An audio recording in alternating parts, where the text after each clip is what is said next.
international circuit here at Silverstone plays host to round 6 of the British GT Championship. And with a massive 20-car grid ready to take the green light, the Celine of Ian McKellar and Tommy Erdős has even more challengers looking to finish their winning streak.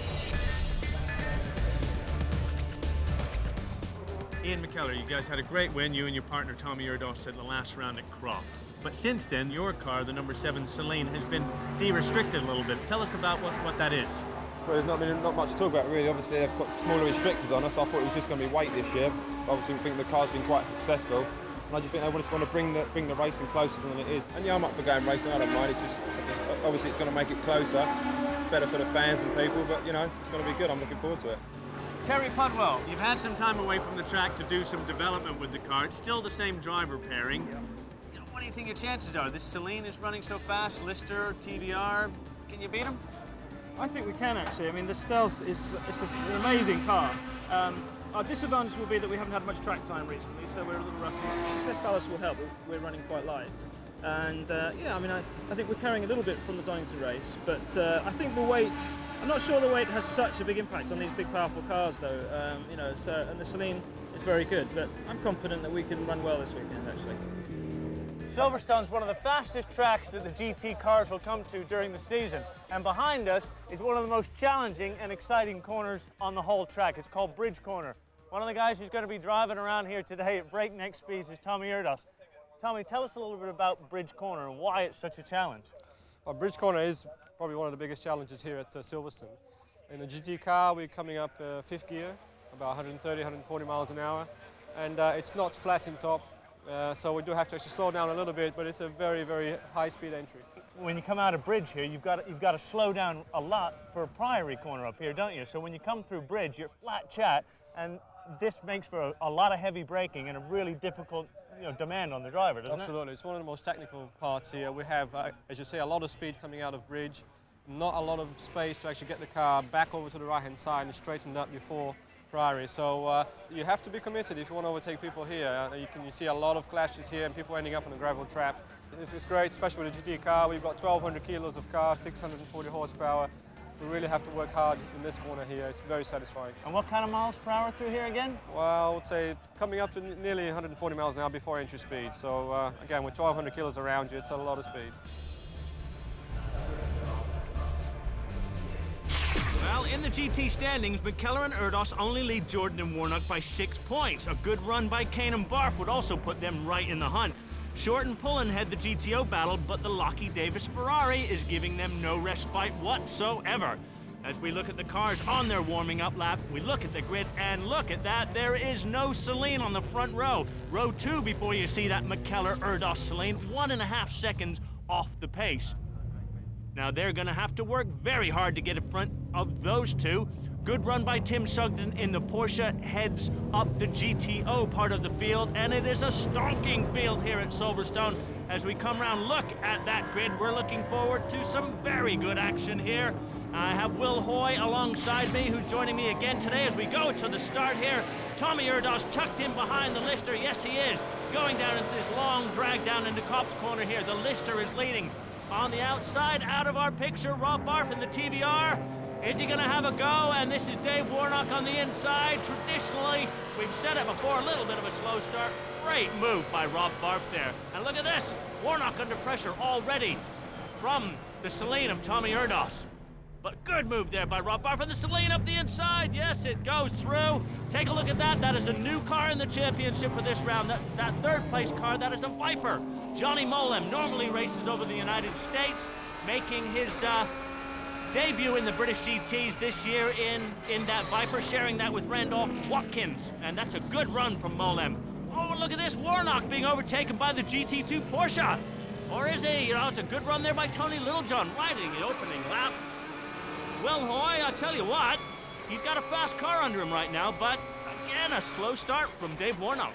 Yes, he's very steady. He doesn't like to push the car in that first lap, but as a result, he loses a lot of places. He's, I think, lost 3 or 4 places now, and he's got to make them up again. So he's making hard work for himself. Maybe the car is very nervous on that first lap. Maybe it doesn't heat its tires up well enough, I don't know. But it does make it difficult for him, and he's now got to climb back up through the field. Yeah, he sure does, Will, and right now he's under pressure from the number 15 Porsche, and under pressure now is Rob Barker. It was a great start from him, but we expected Tommy Erdos to be pretty cool on that opening lap and up the inside into Copse. He just sized his way through.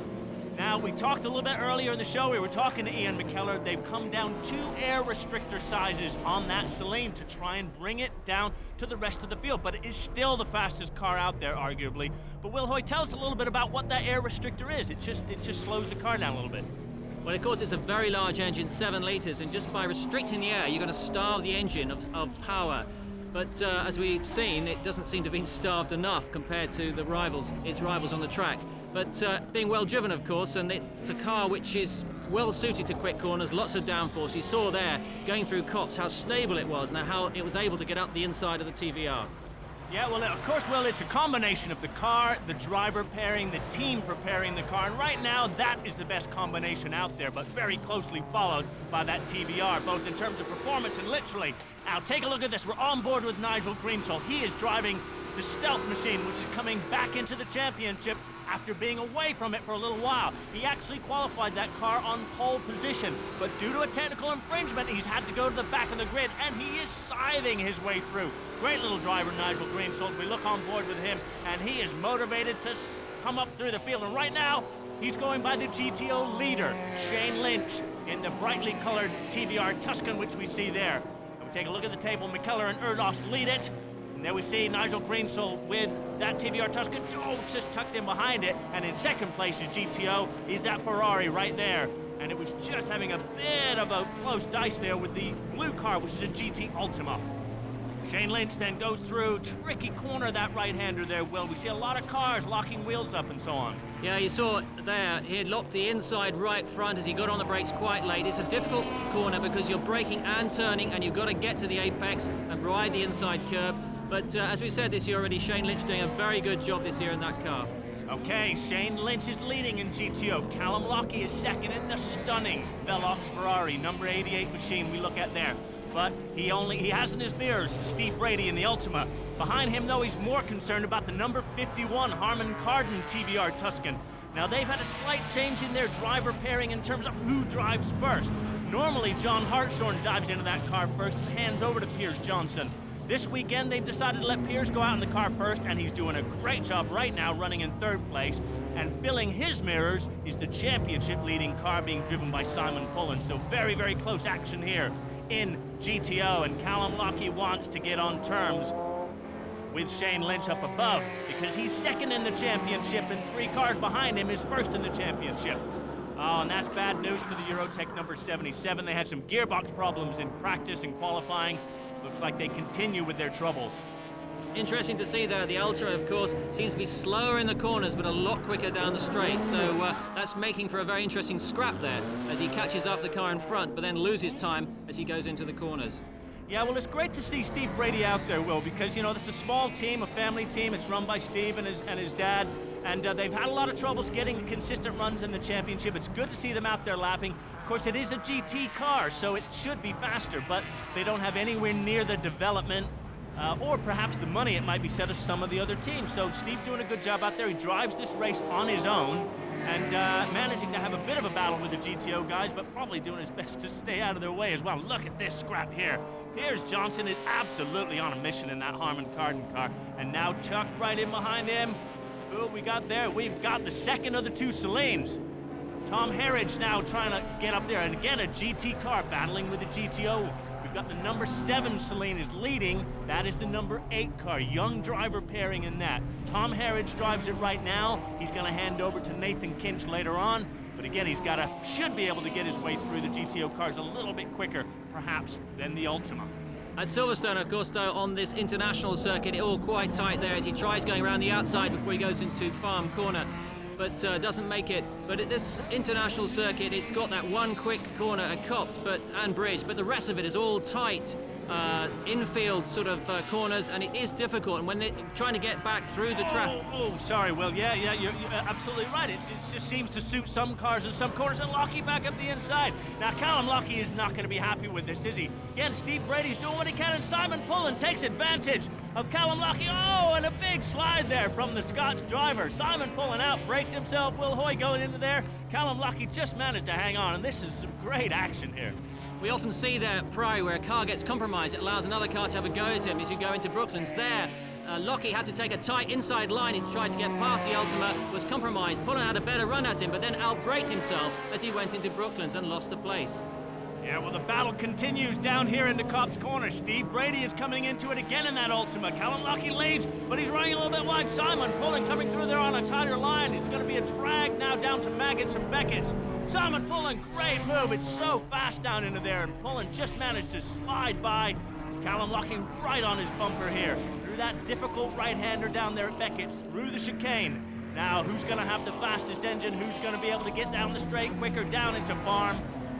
We look now, Piers Johnson having a good run, and up the inside of him, oh, that Tom Harridge again trying to get round this GTO car. Great battle here in GTO though, Will. Yes, Lockie lost out to Pullen, of course, going to Copse again, slightly compromised by the faster GT car, and got himself offline. And here we see another GT car dicing with a GTO car. Really, if you're not comfortable with a car, it's a difficult place to really find a lot of speed, and clearly Harridge is still coming to terms with this very fast and powerful car, and he's doing the right thing, of course, trying to just get the car home, get it to the finish, because with all the experience he's going to find a lot of speed. Yeah, well, Tom Harridge is doing a good job in that Celine. Again, he's got a faster car, very much so than the guy in front of him, but he's just taking a little while to get to grips with that. And here, Piers Johnson, oh, and runs a little bit wide. Piers Johnson there again. We've spoken about how tricky it is at that corner. They have to go through a very demanding right-hander, also get on the brakes and change gear, and Piers Johnson's having such a good run. Will, what's up here? Well, he just carries a bit too much speed in there. You see, he runs wide. He's a very lucky boy, actually. If that grass had been wet, he'd have been flying off towards the barriers on the outside of Beckett's. He was able to gather it up and get back on the track, and didn't lose a place. Well, great stuff in here at Silverstone, and we're not even halfway through. Pit stops are coming up. Don't go anywhere.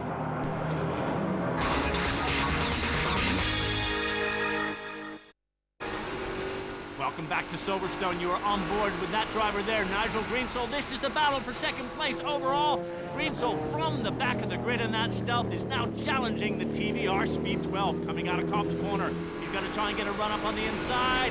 Is he going to make his way through? It's very, very fast into here, and no, Rob Barf manages to squeeze him out. Flat curb on the inside there. The curb's, of course, designed for the Formula One cars here at Silverstone, so they can ride up all over them here. Leading car now is that Celine, as it goes through two GTO cars, two very different GTO cars, two British-made GTO cars. We see Robert Ross in the Lotus Esprit. We've seen some good entertainment from Robert Ross and Matt Johnson, the 99 Morgan.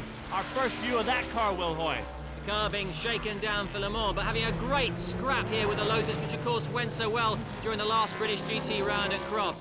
The Morgan getting past there when it got tucked in behind the Celine into the Farm Corner, but the Lotus getting its own back here through the infield complex. Yeah, now this is a great battle. Now the thing is, you mentioned they're shaking that car down for the big 24-hour race, and Steve Hyde is absolutely hammering tongs here. They were very careful all the way through qualifying to keep the car on the track. They've got the big race coming up, and right now he's just throwing the thing around. Good racing driver, just can't help but race. I just love that car, the DeWalt sponsored machine there. It's just such a stunning looking GTO machine. We wish them well at the Le Mans 24-hour race. So Robert Ross now, we take a look at Mike Jordan. He's looking a cool customer as we'd expect. After 20 minutes of this race, he's going to take over from Dave Warnock. Shane Lynch here has got Steve Brady tucked right in behind him. He, of course, is going to be handing over to his normal co-driver, Ben McLaughlin. Good run yet again from the Eclipse car. GT cars should be able to get by on superior straight line speed. Here's the man again, Nigel Greensoul up into Priory. The car we were just talking about, he flies by it.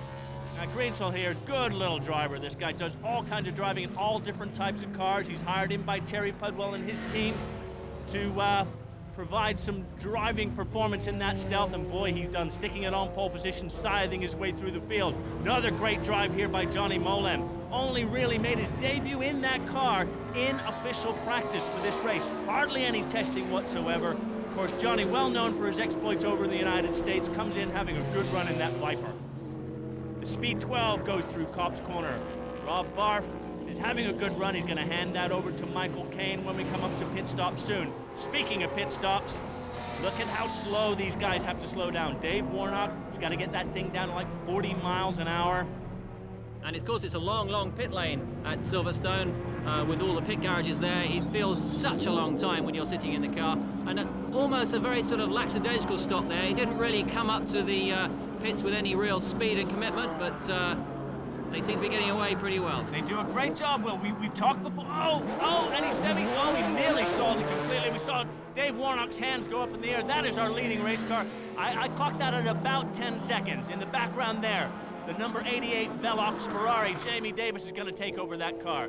Of course, it's not just the speed of the pit stop itself, it's also the speed of the lap you come in on, and more importantly, the speed of the lap you go out on, because you've got a fresh driver in a car which has been racing for half the race, and therefore he has got no feel for what the car is doing, whether it's got any problems or not.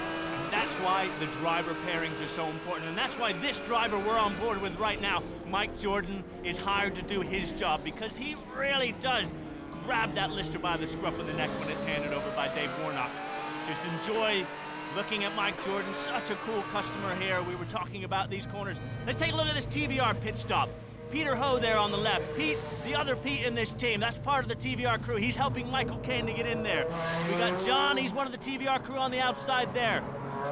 Mike from Dunlop, he's one of the guys who helps. Just goes to show you, 4, 5, or 6 guys get involved in these pit stops, Will Hoy. It isn't just the drivers. It's the guys getting him in and out. It's the guys adjusting the car. And that's some of the boys from TVR. Pretty good stop from them, Will. A good stop. Of course, no tyre changes needed, really, so it's all about getting the driver in and out. And I love the way they just pull the driver out. But there's a problem. Yes, Will, yeah, well spotted there. And that is a shame. Ben McLaughlin has just taken that car over. Yet more bad luck for this Eclipse crew, and that looks like it extremely terminal. And look at this car now. They've been slowed down for this weekend. Oh, and that is Neil Woodford has taken over that car from Marco Attard coming out of that very fast bridge corner. We were talking about that with Tommy Erdos. Neil Woodford, well, just gets it a little bit wrong there and manages to come away. Now, all that gravel and garbage underneath the car, Will. Yeah, he's lucky to get away with that and not get caught in the gravel, but I wonder whether he got caught on some oil from the TVR that blew up. But having said that, the TVR kept well to the right, and he's over on the left-hand side of the track and then spins off to the right. So it just looks like he just got a bit too wide and just lost it. Yeah, hard on the brakes there for Priory. The car very, very nose-heavy, and yet Neil Woodford's just now. Tommy Erdos comes in for a pit stop. This is crucial. Talk about a slow entry there, Will Hoy. Tommy Erdos comes out, Ian McKellar gets in. We know that this car takes a lot longer than the Lister to do pit stops. We've said that before. So those guys have to eke out a big lead if they're gonna not lose that lead when they come out of the pits. Ian McKellar now behind the wheel of the number 7 Celine. He goes back out into racing competition. And you're not seeing double. This is the number 8 Celine. Tom Herridge is going to jump out of that. Nathan Kinch is going to take that car over. But this is our leading car. Watch the Celine go down and towards Farm Corner on yet another lap. Now, the Stealth coming in. Such a great run from the back of the grid by Nigel Greenshill. He's going to jump out. Car owner and co-driver Terry Pudwell is going to get into there. Again, looking pretty cool, the Speedworks crew. Now they're going to have to get in and out very, very fast. Of course, these pit stops. No tire changes, just driver changes, as you pointed out, Will. But crucial to keep your place on the track. The Celine going in is in the lead still, and the Stealth is going to come out and challenge it, is it? Oh, it's stalled. Big problems here. They open the door. Oh, and it's the jump battery and everything. Well, and what's this like as a driver when you take that kind of car over? It's so frustrating because they knew they'd had a great run from the back. They felt strong. They knew if the Celine makes any mistake at all, they were going to be ready to jump and take that first place. But they've obviously got some sort of problem. That, to my mind, is either a sort of transmission problem or maybe a starter motor. I don't know. Obviously, it was running, and then when he tried to engage gear, it stalled. So now that they've obviously got a problem, and they're losing a lot of time. Now this driver right here, Will, oh, look at that, they're having to push and everything, but just that onboard shot with Ian McKellar Jr., did you see the massive opposite lock he had there? He was all up over the curb. He is really pushing hard. And talk about pushing hard. Great sound there, great in-car shot from Dave Warnock, who is pushing hard to Michael Caine. He's been chasing that car down. Mike Jordan, yet another sterling drive from him. Through Maggots, into Beckett's. This is where it's very tricky on the brakes here. Mike Jordan goes up the inside. Oh, and Michael Caine gets it wrong. Just the back end of the car comes around. They make contact. That is bad news for both of those GT cars. And look at the state of that TBR Speed 12 right now. Can we get another shot of that? John, what happened, Will Hoy? Well, it seems here he slowed a bit earlier, but then it looks like the rear brake snatched on him, and he just spun him round. It is almost like he's had got some sort of brake problem. And poor old Mike Jordan really had nowhere to go. Here you see he tried to get out of the way by turning early into the corner, but couldn't avoid contact there. And they both have got pretty severe body damage to the front. There, the TBR damaged for the second race run. You remember Croft had a similar problem with the front bodywork, and he's definitely having to visit the pits. And we'll see what happens with the. Oh, look at that! Talk about damage to those cars. Mike Jordan was making it around. Michael Caine wasn't, and the bonnet of that Lister just flies off, literally, as they're going down one of the fastest parts of the track. And look at that, we're getting a nice internal view of the engine compartment here, that Lister. Look at those black trumpets as he goes over. Those are the air restrictors we were talking about earlier. Will Hoy, this must have been very scary. Yeah, and you see the bodywork, when it came off that bonnet, it smashed the front windscreen there. And the problem with that is that windscreens can implode when they've lost their curvature. It really depends how much damage has happened, and you'll certainly have to be aware of that windscreens can fold in certain circumstances. Tommy Erdos looks to see if his car is still leading. Well, we can tell him that it is, and yet more bad luck for TBR. We saw the TBR boys putting on the tank tape that we've talked about before that sometimes holds these racing cars together, but right now it looks like some fairly serious and terminal engine problems for the Speed 12, and yet the run of bad luck for Michael Caine and Rob Barf continues.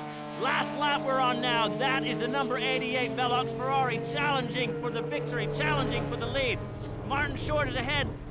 Jamie Davis has been right up the back of this TBR for the last couple of laps. That's his last-ditch challenge, is it? Is he going to be able to get past? Our race winner, though, Ian McKellar, has been pushing so hard, setting faster and faster laps all the time. In that Salade, he looked so committed behind the wheel of that car. He wanted to prove a point, him and Tommy Erdos this weekend, that they could still win under the new rules with their car, and yes, they do. Great victory, but keep your eye on the far end of the camera shot. Yes, the Lister is coming across the line. That's a fantastic drive to get that car home from Mike Jordan. Well, Celine win yet again, but it was far from easy, and yet another stunning drive from Mike Jordan nets the Lister second place. Martin Short wins GTO under tremendous pressure from the ever-improving Ferrari. This morning qualifying was a bit worried because the car was quite slow in a straight line, but we've done a bit of work on the chassis overnight and bits and pieces. Still got a bit of understeer in the car that we can improve.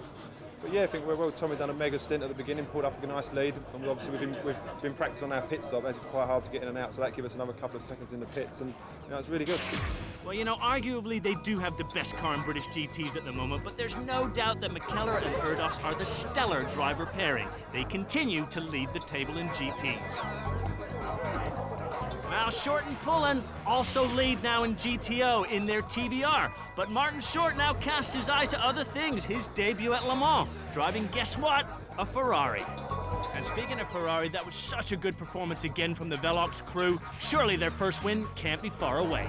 That's 4 wins in a row for Tommy Erdos and Ian McKellar. Even with a smaller restrictor, it doesn't look like anyone can challenge the Celine. See you next time out at Castle Combe.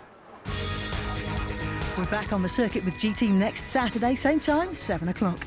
And next this morning, the cream of Britain's future players face the world's top league sides in the Hong Kong Sevens football.